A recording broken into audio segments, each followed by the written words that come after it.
Ini saya pesan ke kepala daerah, ini tolong warga yang mengungsi, terutama lansia, ibu hamil, ibu menyusui, balita, ini saya lihat banyak sekali anak-anak, kaum difabel ini tolong benar-benar diperhatikan.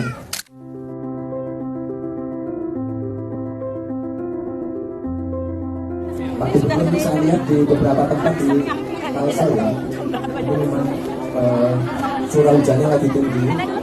Saya lihat kepala-kepala daerah juga sudah terjun ke lapangan semua, dibantu Basarnas, BNPB, dibantu TNI Polri juga tadi saya lihat. Jadi Bapak Ibu, ini saya pesan ke kepala daerah, ini tolong warga yang mengungsi, terutama lansia, ibu hamil, ibu menyusui, balita, ini saya lihat banyak sekali anak-anak, kaum difabel ini tolong benar-benar diperhatikan. Pastikan dapur umum menyediakan makanan 3 kali sehari ya Pak ya.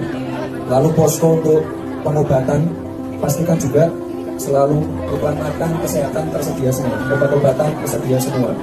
Jadi kami Bapak Ibu atas pesan dan perintah dari Pak Presiden akan segera kita percepat penanganannya dan pemulihannya ya.